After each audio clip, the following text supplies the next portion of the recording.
A paz do Senhor, queridos irmãos, Ministério Adeja. Eu sou o pastor Carlos Augusto, pastor do Ministério de Paracambi. Sinto-me mais uma vez honrado em poder participar com o 11º painel pedagógico da Assembleia de Deus em Jardim Alvorada, a quem nós mandamos um forte abraço ao pastor Alexandre e toda a sua equipe, todos os irmãos do painel, da Escola Bíblica Dominical, superintendentes e alunos. Ficamos honrados e felizes em podermos, mais uma vez, trazer uma pequena colaboração, né?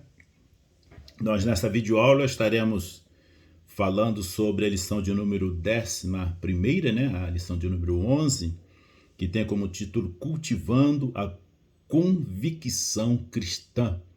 Nós estaremos ministrando, né, estudando essa lição no dia 10 de setembro de 2023.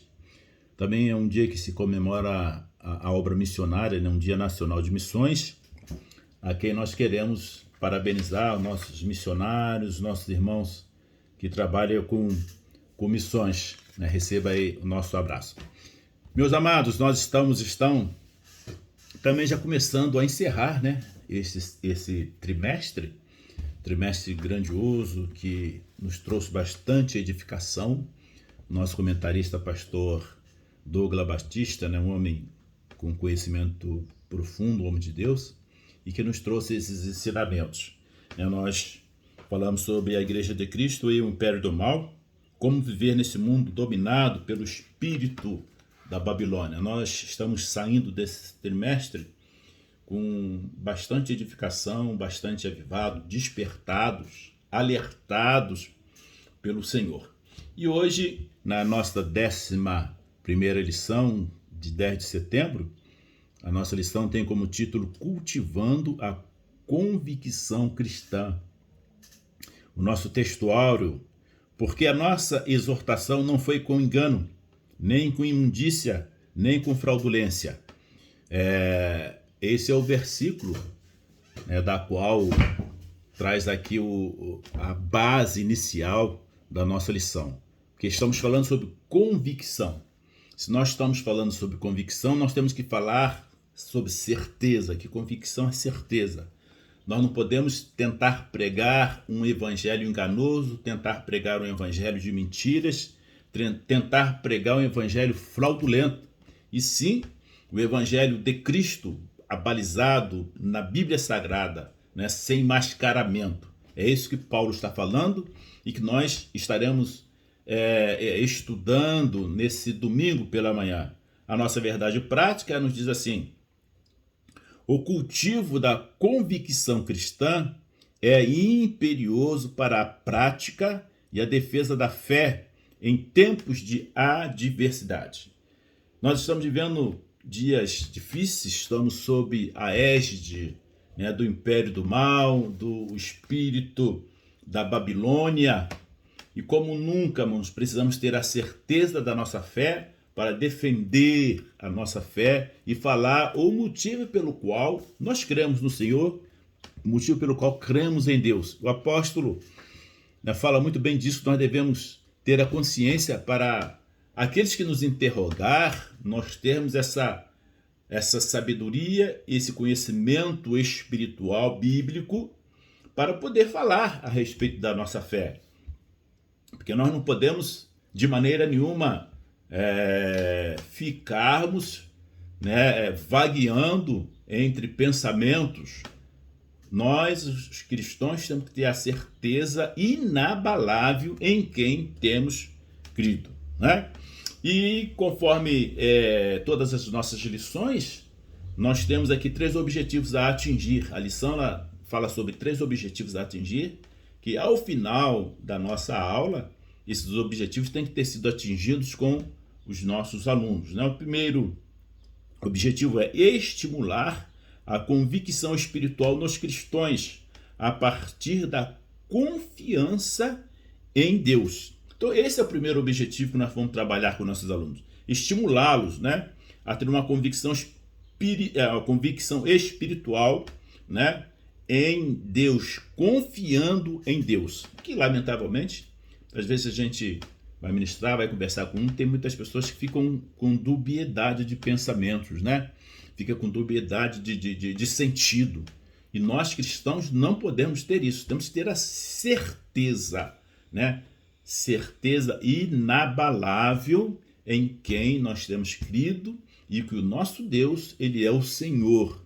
E que o nosso Deus, ele é realmente o autor e arquiteto de todas as coisas. Nós não podemos ter a mínima sombra de dúvida.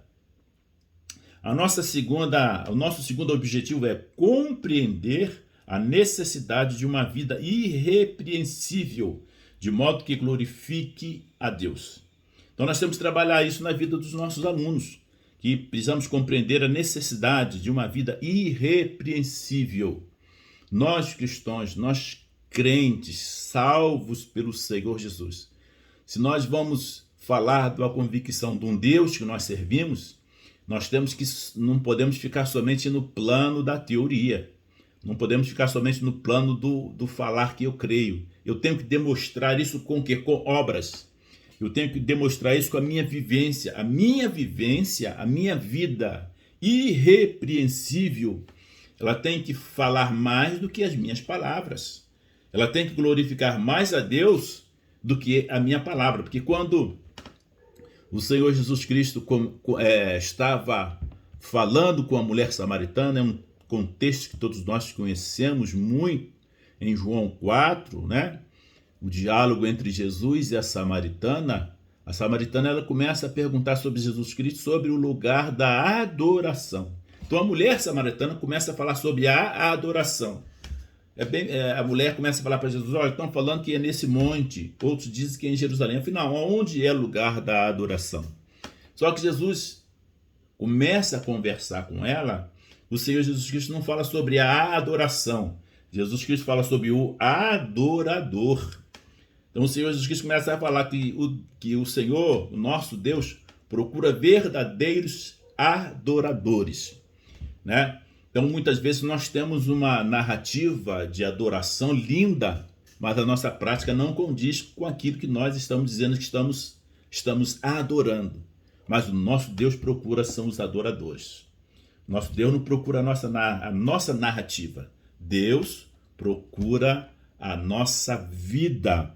É isso que o segundo objetivo diz: compreender a necessidade de uma vida irrepreensível, de modo que glorifique a Deus. Então nós precisamos viver uma vida irrepreensível nos nossos atos, não somente nas nossas palavras. E o terceiro objetivo, né, é reconhecer que o amor sacrificial e o abnegado trabalho são essenciais para o crescimento do reino de Deus. Então nós, como cristãos, vamos ter, né, abnegação e sacrifício nas nossas lides, nas nossas vidas diárias. Ok, meus irmãos? Então nós estaremos nesse domingo glorioso, grandioso, nessa lição, né, de número 11, né, a 11ª lição do nosso trimestre. Conforme já falamos, estamos já começando a encerrar esse trimestre. Nós estaremos estudando sobre esse assunto tão glorioso, né, tão necessário para nós nesses dias que estamos vivendo, sobre a convicção cristã. Conforme nós já falamos, nós temos que ter certeza, nós temos que ter, né, a fé inabalável em Deus, porque vivemos hoje dias de narrativas. Todos nós sabemos isso, viemos estudando nesse trimestre. Vivemos hoje o dia chamado a época em que se chama da desconstrução. Hoje o que está muito em voga é desconstruir, desfazer, refazer, reformular. Haja visto aí que estão até já querendo reformular a Bíblia, atualizar a Bíblia. Diz que a Bíblia já está ultrapassada. Mas aí entra o que? A nossa convicção em Deus. Que a Bíblia é a Bíblia, pode passar-se os anos que se passar, a Bíblia vai continuar atual, a Bíblia vai continuar a palavra de Deus, a Bíblia vai continuar sendo a espada do Espírito, e a Bíblia vai continuar sendo um instrumento que Deus usa para gerar fé no coração do homem, que a palavra diz que a fé vem pelo ouvir e ouvir a palavra de Deus, né? E não é uma pregação linda, maravilhosa, retocada, rebuscada, que vai gerar fé no coração do homem, e sim a exposição da palavra de Deus. É essa convicção que o nosso autor da nossa lição, ele quer transmitir para nós, para que nós transmitamos aos nossos alunos, né? Nós temos que ter essa convicção inabalável, né? Então a nossa lição, conforme todas as outras lições, elas são trabalhadas, né? Elas são trabalhadas em 3 tópicos, né? O nosso primeiro tópico é convicção espiritual, o segundo tópico é a convicção moral e o terceiro tópico é a convicção social. Nós estaremos estudando nesse trimestre com os nossos alunos, né? A nossa introdução diz assim, diante das incertezas atuais e dos ataques às doutrinas bíblicas, é indispensável ao crente cultivar, né, uma profunda convicção cristã, né? Isso é indispensável que todos nós venhamos cultivar, né, essa convicção. O apóstolo São Paulo, o nosso professor, pastor Batista, né, ele dá aqui uma referência em 2 Timóteo, capítulo 1, versículo 12. 2 Timóteo, capítulo 1, versículo 12, nos diz assim, né? Por causa disso, padeço também isto, mas não me envergonho, porque eu sei em quem tenho crido, e estou certo de que é poderoso para guardar o meu depósito até aquele dia. O apóstolo Paulo, nós sabemos que ele era, né, grandioso mestre, então ele fala, por causa disso, por cuja causa padeço também isto, mas não me envergonho, porque eu sei em quem tenho crido, e estou certo de que é poderoso para guardar o meu depósito aqui, até aquele dia. Eu sei em quem tenho crido. Essa tem que ser a nossa máxima, tem que ser a máxima de todo cristão, saber em quem ele creu, ter a confiança em quem ele creu. Essa é a tônica da nossa aula desse domingo. Pode os maiores filósofos, os maiores estudantes, os maiores pensadores, os maiores cientistas vir falar uma outra coisa contra, mas nós temos que ter certeza. O apóstolo Paulo também fala em Gálatas, né? Ainda que um anjo venha dos céus trazer o outro evangelho que seja anátema. Porque hoje vivemos, conforme eu já falei, a época das narrativas, a época das desconstruções. E nós temos que ter a certeza em quem temos crido, né? Então, continua o nosso autor, não cabe ao salvo esmorecer em meio às tribulações, mas prosseguir confiante pelo prêmio da soberana vocação. Nessa lição, estudaremos os aspectos espiritual, moral e social que formam a convicção de nossa fé cristã. O objetivo é despertar em cada cristão o desejo de ser um autêntico embaixador de Cristo em um mundo de trevas. Então, que essa lição traga para nós, né, o desejo e a consciência e a convicção em quem nós temos crido, para que nós nos tornemos um embaixador de Cristo, um propagador do Evangelho, um propagador das mensagens salvíficas do Senhor, e fazendo isso com uma convicção, o que nós estamos fazendo. Fazer isso com a certeza que nós estamos pregando o Jesus Cristo certo, o Deus certo, que é o nosso Deus. Essa é a lição, esse é o contexto desse domingo. inculcar, despertar, abrir a mente dos nossos alunos, dos nossos irmãos, para que creiam incontestavelmente, para que a mensagem de Cristo venha a ser uma mensagem incontestável na nossa vida, de maneira que a nossa convicção seja básica, que a nossa convicção seja edificante, seja sobre uma rocha. Não, eu sei em quem tenho crido. Que nós, irmãos, possamos trazer esse tipo de ajuda para os nossos alunos, né? Convicção, o nosso assunto, né, é cultivando a convicção cristã. O que é convicção? Podemos, né, o aluno pode perguntar, o que é a definição de convicção? Pode ser descrita, né, com a certeza, né, estamos falando sobre definição de convicção. Pode ser descrita com uma certeza profunda e inabalável que se tem sobre algo, né? É a certeza profunda e inabalável que se tem sobre algo. Isso é convicção. Quando eu tenho a certeza profunda e inabalável em algo, eu estou tendo uma convicção. Quando uma pessoa tem convicção, então para ela não há dúvidas ou hesitação quanto ao que acredita.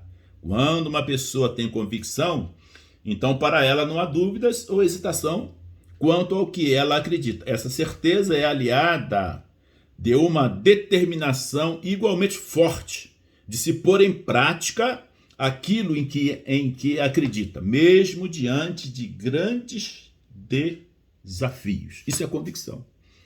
Porque não adianta também você só ter convicção de algo, mas você não botar em prática, né? Você não botar em prática aquilo.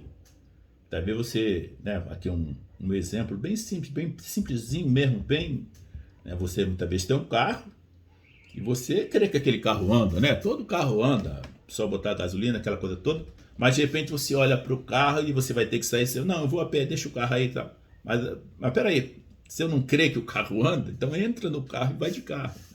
Então assim é o evangelho. Se eu creio que Deus é Deus, se eu creio que Deus salva, se eu creio que Deus cura, se eu creio que Deus é o Senhor de todas as coisas, eu vou ser o embaixador dele. Eu vou propagar a sua mensagem. Eu vou falar do seu grande amor, porque eu não quero essa alegria só para mim. Eu não quero essa convicção só para mim. Eu quero para todos os meus, todos aqueles que me ouvem, todos aqueles que eu tenho relacionamento e todos aqueles que precisam ouvir. É isso que o nosso escritor, né, pastor Douglas Batista está falando, que quando eu tenho a convicção, né, eu me torno um embaixador desse Deus, dessa mensagem, dessa certeza que eu tenho. Que eu e você, que os nossos alunos, venhamos ter essa convicção de saber em quem nós temos crido, né? E sabermos que precisamos ser embaixador. Ok? Vivemos dias de muitas inversão de valores, né? E tentativa do inimigo em substituir o certo pelo errado. Vivemos em um mundo mergulhado em trevas. Então se faz necessário e é indispensável cultivar uma profunda convicção cristã e crer sem duvidar nos princípios bíblicos, como nos ensina a palavra de Deus, né? Isso aqui é a mesma coisa que chover no molhado, nós estamos falando, e é uma grande realidade. Precisamos crer sem duvidar, conforme o apóstolo São Paulo, já lemos aqui segunda carta do apóstolo São Paulo a Timóteo, capítulo 1, né, versículo 12, por cuja causa padeço também isso, mas não me envergonho, porque eu sei em quem eu tenho crido. Essa é a convicção máxima do cristão, irmãos. Essa tem que ser a convicção maior de todos nós, saber em quem temos crido. Quando o crente sabe em quem ele tem crido, pode-se levantar as maiores narrativas e as mais tristes e opositoras que nós estamos vivendo hoje, né? Crises de oposição, crises, né? de crença, de narrativas, mas quando eu sei em quem tenho crido, eu tenho a certeza que estou no caminho certo, né? Então essa é a nossa pequena introdução. O nosso primeiro tópico da nossa lição, o nosso autor fala sobre convicção espiritual, né? Conforme já falamos, nós vamos abordar 3 tópicos: convicção espiritual, a convicção moral, né? E a convicção social. Nós precisamos vivenciar essas 3, né? 3 modelos de convicções, essas 3 áreas. O primeiro modelo é a convicção espiritual. Por que nós temos a convicção espiritual? Que a nossa fé ela é correta, ela é verdadeira, e por que nós estamos no caminho certo? Por que eu creio nisso? Por que nós cremos nisso? Né? O primeiro subtópico fala: nós cremos por causa do poder do Espírito. O poder espiritual, o Espírito comunica com o nosso Espírito que somos filhos de Deus. Né? O primeiro subtópico fala assim: por orientação divina, o Evangelho foi proclamado na Europa. Paulo teve uma visão em que um homem lhe dizia: passa a Macedônia e ajuda-nos. A partir dessa revelação, a mensagem da cruz foi anunciada em Filipos, depois em Tessalônica.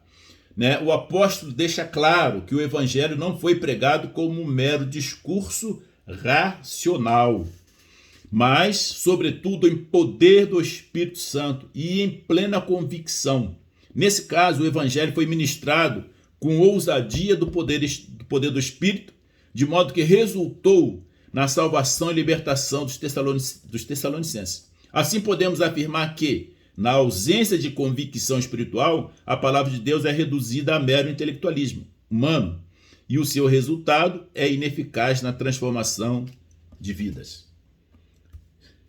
Temos a convicção espiritual porque sentimos o poder de Deus, vemos a ação do Espírito na ministração, nos ensinos e na palavra.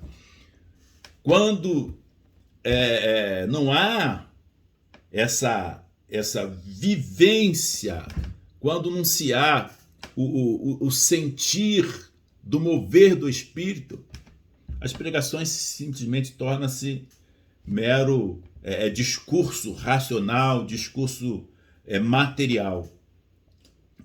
Então, o que nós sentimos que temos da convicção espiritual é porque quando se fala, quando se prega, quando se ensina, a gente sente o mover do Espírito dentro de nós.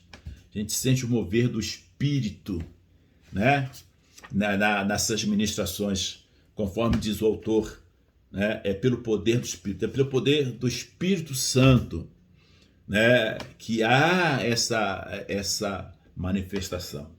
E nós sabemos que a palavra do Senhor diz, né, que quem convence o homem do Espírito não é o outro homem, quem convence o homem não é um outro homem, é o Espírito. Sem o Espírito Santo, nós sabemos, não há convencimento, sem o Espírito Santo não há salvação, sem o Espírito Santo não há mover espiritual no meio do povo. Então, qual é o motivo da nossa primeira convicção espiritual? É que o Espírito Santo ele se movimenta. O segundo subtópico fala sobre confiança em Deus. O segundo subtópico fala da confiança. A confiança é a mesma convicção, né? Quando você tem convicção, você confia. Quando você tem a convicção, você aguarda o sucesso daquilo, né? Então, o autor fala, né, no segundo subtópico, sobre a confiança em Deus. O apóstolo declara que mesmo tendo padecido e sido agravado em Filipos, né, a sua fé não estava abalada. Ele se refere à perseguição sofrida antes de pregar, né, em Tessalonicenses, né, lá em 2 Tessalonicenses, né, 2 Tessalonicenses, capítulo 2, o apóstolo São Paulo fala sobre essas questões das perseguições. Vamos ler rapidinho, 2 Tessalonicenses, né, 2 Tessalonicenses, capítulo 2, versículo 2, que diz assim, tem como título, né, a vinda de Cristo, precedida de manifestações do anticristo. Segunda epístola do apóstolo São Paulo aos Tessalonicenses, né, no 1 Tessalonicenses, capítulo 2, E o versículo 2, o apóstolo fala: mas, havendo primeiro padecido e sido agravado em Filipos, como sabeis, tornamo-nos ousados em nosso Deus, para vos falar o evangelho de Deus com grande combate. Né? Então, o apóstolo Paulo fala em 1 Tessalonicenses, capítulo 2, versículo 2, mas havendo primeiro padecido e sido agravado em Filipos, como sabeis, tornamo-nos ousados em nosso Deus, para vos falar o evangelho de Deus com grande combate. Tribulação e perseguições era com o apóstolo Paulo, né? Mas ele está nos ensinando, nos advertindo que as tribulações, elas não fazem nós nos arrefecermos da fé e nem deixar de confiar em Deus. As lutas, as tribulações, nós até sabemos, até falamos que lutas e tribulações são combustível para o crente continuar prosseguindo na jornada de fé. As lutas, as dificuldades, as perseguições, os embates, as narrativas, nada disso pode dissuadir a nossa convicção em Deus. Então esse é o segundo subtópico, confiança em Deus. O terceiro subtópico do primeiro tópico fala sobre a fidelidade na pregação. Quando eu tenho a convicção que o nosso Deus, ele é o Deus verdadeiro, eu tenho que ser fiel na pregação desse evangelho. Que lamentavelmente não tem acontecido em alguns arraiais por aí. Estão se torcendo, estão se falsificando a palavra. Mas o cristão, o crente verdadeiro, que tem confiança em Deus, ele precisa ser fidedigno na pregação da palavra. No terceiro subtópico, o autor fala assim: o apóstolo gentios assegura que o evangelho anunciado em Tessalônica não foi com engano, nem com imundícia, nem com fraudulência. Mostra que a doutrina cristã não procede de fábulas inventadas, condutas imorais ou artifícios para seduzir as pessoas a crerem em mentira. Temos que ser criterioso, temos que ser verdadeiro, temos que ser verídico, né? Nós não podemos querer trazer uma mensagem de amaciar o ego, mensagens. Hoje em dia nós estamos vendo mensagens de coach, né? Pessoa que prega, faz o pessoal rir, faz o pessoal, né, dar gargalhada. E evangelho não é isso. Evangelho é poder de Deus para a salvação daquele que crê. Então o evangelho, ele tem que ser pregado, né, fidedignamente, a palavra sem engano, conforme diz o apóstolo São Paulo, sem engano, sem distorções, sem imundícia, sem fraudulência. Tem que ser pregado o genuíno evangelho, porque quando eu creio, eu prego o genuíno evangelho.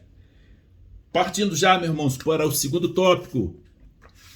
Já o primeiro tópico, já falamos sobre a convicção espiritual, e o segundo tópico é a convicção moral. Convicção moral. Que o homem de Deus, né? Precisamos ter moralidade na nossa vida. Essa convicção moral é viver em novidade de vida. É viver a ética do evangelho. Viver a pureza da palavra. Viver em concordância com aquilo que nós pregamos. Que muitas vezes pregamos algo no púlpito, mas não vivemos fora do púlpito.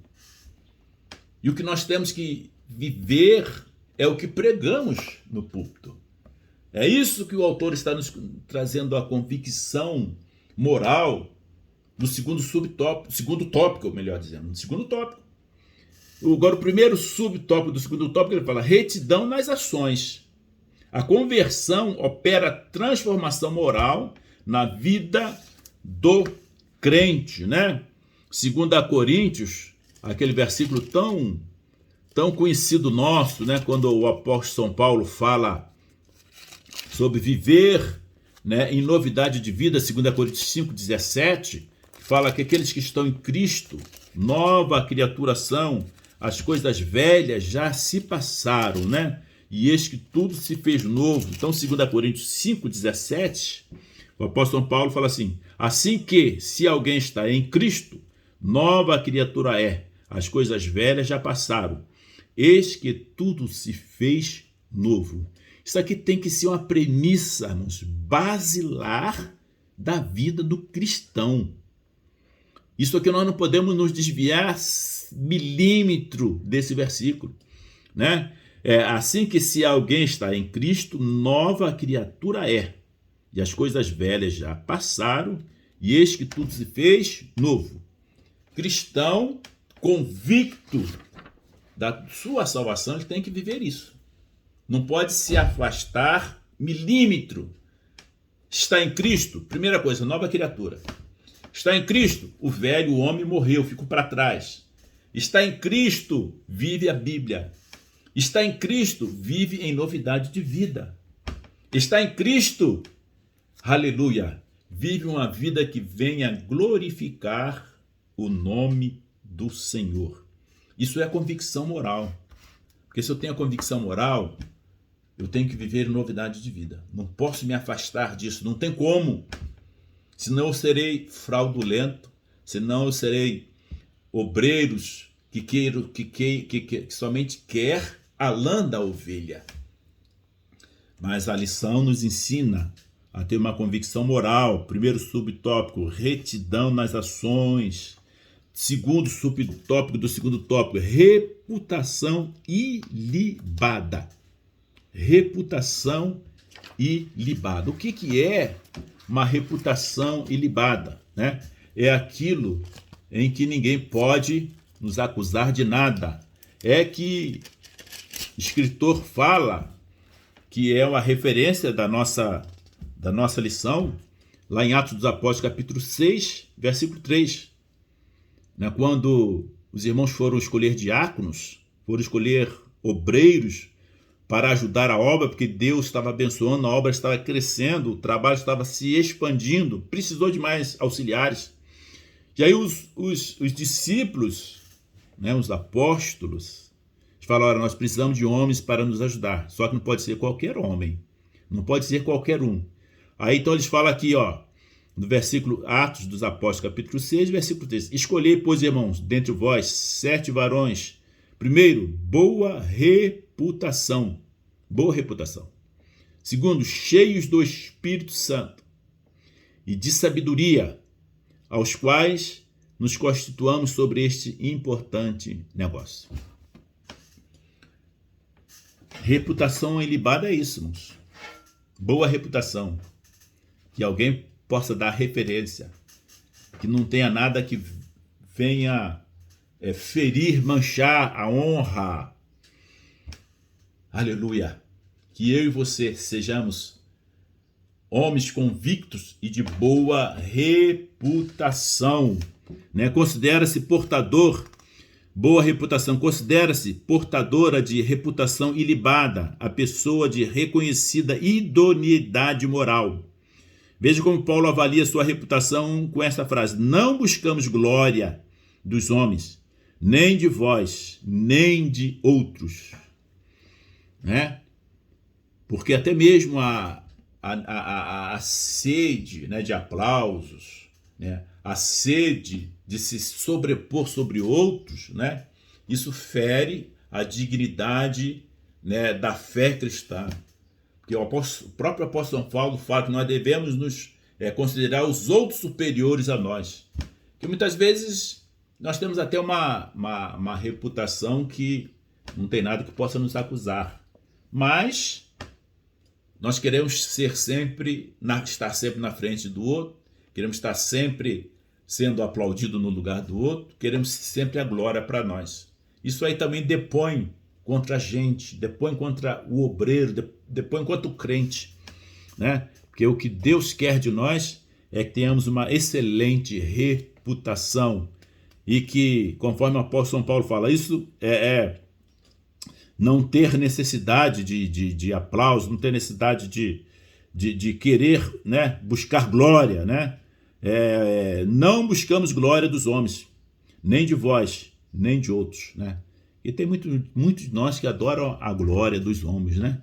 Que adoram os aplausos, né? Que adoram a batida no ombro, né? Mas isso não é de Deus. Que eu e você possamos estar com a vida no altar, que nós possamos querer sempre estar com a nossa vida no altar. E o terceiro subtópico fala sobre vida irrepreensível. Vida irrepreensível, né? É algo, irmãos, que nós temos que lutar muito para que nós tenhamos uma vida irrepreensível, né? A lição fala, o adjetivo irrepreensível denota uma conduta que não pode ser censurada. E não haja censura. O apóstolo São Paulo fala aqui na referência sobre vida irrepreensível, Efésios 5:27, né? Efésios 5:27 nos diz assim: para apresentar a si mesmo igreja gloriosa, sem mácula, nem ruga, nem coisa semelhante, mas santa e irrepreensível.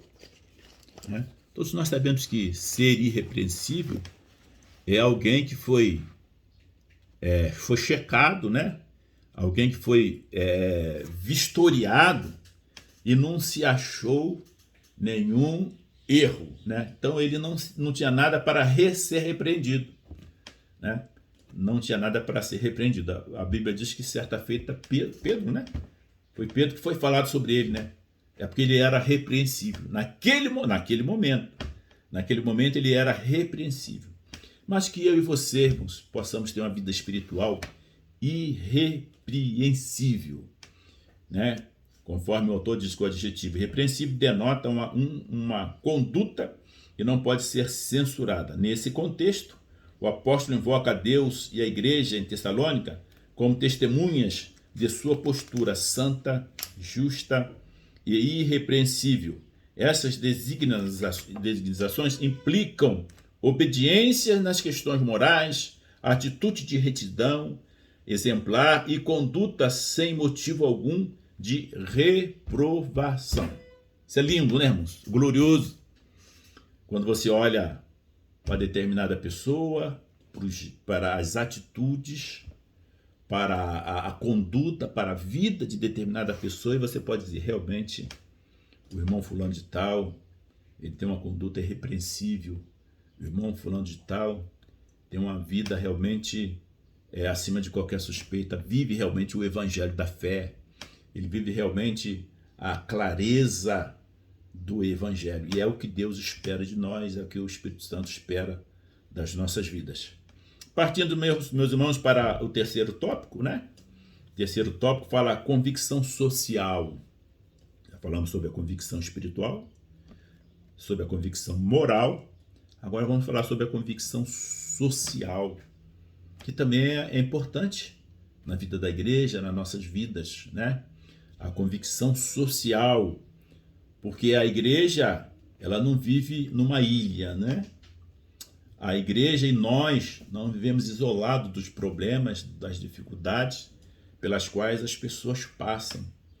Porque o ser humano, as pessoas que estão ao nosso entorno, elas não passam problemas, dificuldades só espirituais, não passam dificuldades só emocionais, mas passam problemas também sociais, e que a igreja tem a necessidade também de participar, de ajudar, de cooperar.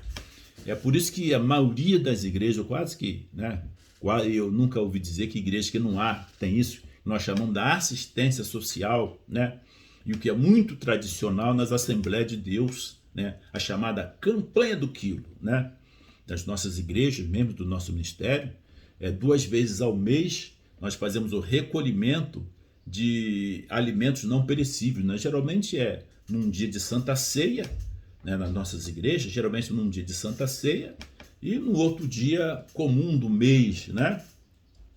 Os irmãos levam, cada um irmão leva da medida do seu possível, né? Lá 1 quilo de arroz, 1 quilo de feijão, né? E entrega lá, geralmente as igrejas têm os departamentos de assistência social, e esse departamento recolhe esses donativos e monta kit, né?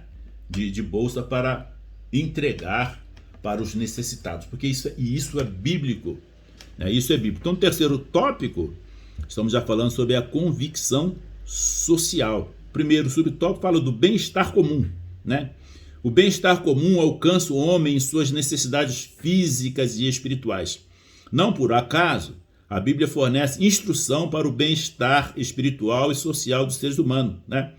2 Timóteo 3, 16, 17, assim, fala sobre isso. O papel da igreja é o de proclamar o evangelho e aliviar o sofrimento, promovendo bem-estar social entre os irmãos, né? Bem-estar social entre os irmãos.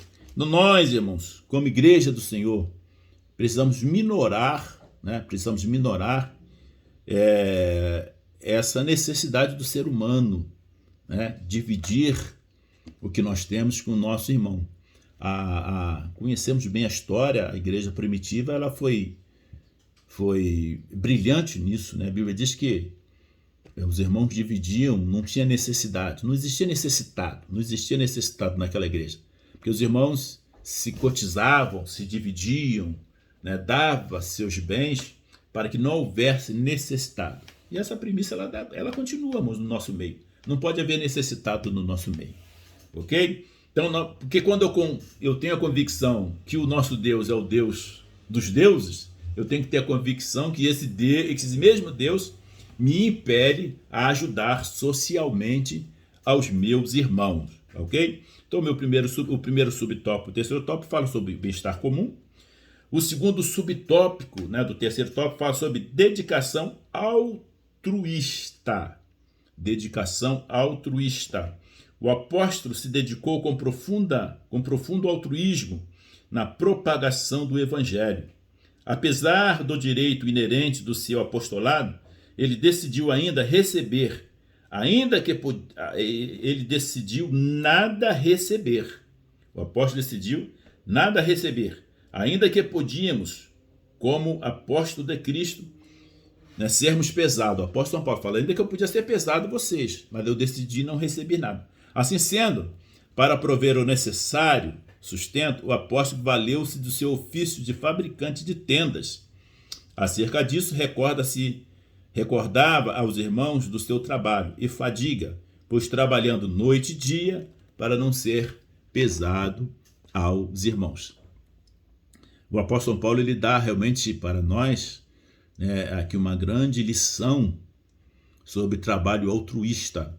É lógico que nós não estamos falando aqui, pregando a teologia da miséria, que a pessoa tem que passar fome, passar necessidade para fazer obra do Senhor. Não, nada disso. Essa questão de não receber da igreja foi uma opção de Paulo, que a própria palavra de Deus diz, né, que o obreiro ele é digno do seu salário. Então, o obreiro que trabalha, o obreiro que pastoreia, o obreiro que lidera, é digno ele, né, receber algo pelo aquele seu trabalho, algum sustento. Mas se ele não o quiser fazer, né, também nada contra. Mas na realidade vivemos hoje situações que há pessoas que querem receber a valores exorbitantes, né, pelo trabalho realizado. Querem receber aí altas somas pelo trabalho realizado, a algo que com certeza desagrada ao Senhor.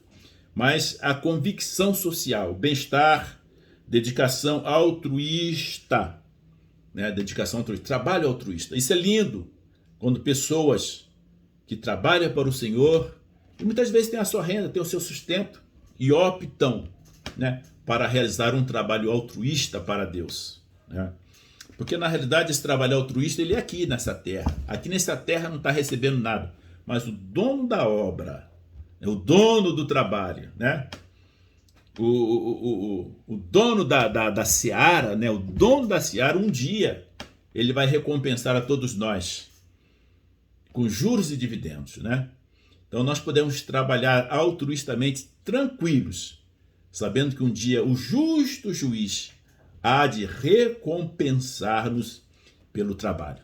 Mas que o Senhor continue nos abençoando nesse terceiro tópico, né, da convicção social. Temos, irmãos, de ajudar os nossos irmãos necessitados.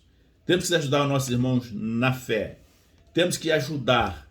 Temos que trabalhar altruistamente, né? Temos que desenvolver o trabalho social que que o Senhor tem colocado em nossas mãos. Que o Senhor, meus queridos amados, continue nos abençoando, né? Estamos então encerrando essa pequena reflexão, né? E a nossa conclusão fala-nos assim: Paulo foi submetido a uma série de provações durante o seu ministério.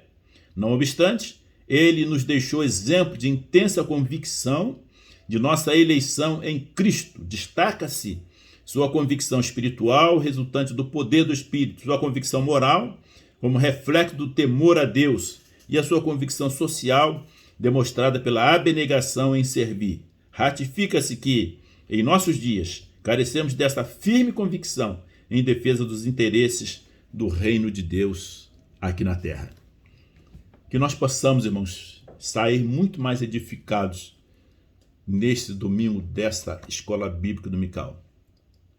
Que essa lição venha realmente trazer mais solidez à nossa vida espiritual. Venha trazer mais, que sejamos mais arraigados dentro da fé cristã.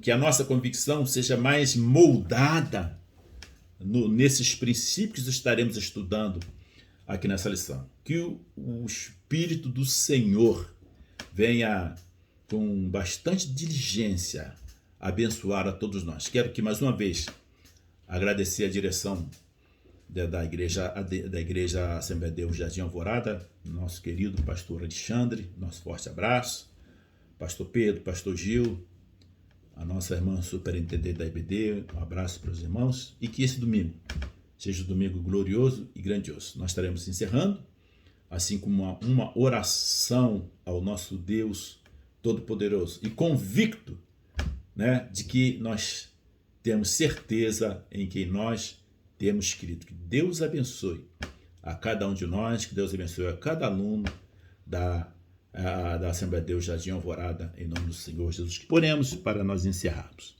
Senhor, meu Deus, Pai bendito, Pai eterno e santo, nós queremos nesta manhã tão gloriosa, Senhor, te agradecer por esta lição, te agradecer, Senhor Jesus, pelo painel pedagógico, por essa lição que estaremos domingo estudando com os nossos alunos.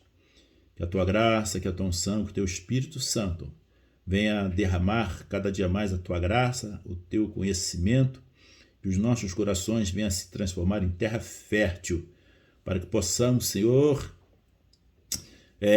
germinar, Pai, esse conhecimento, germinar o ensinamento desta lição deste domingo. Abençoa a todos nós. Despedimos no nome do Senhor Jesus Cristo. Amém.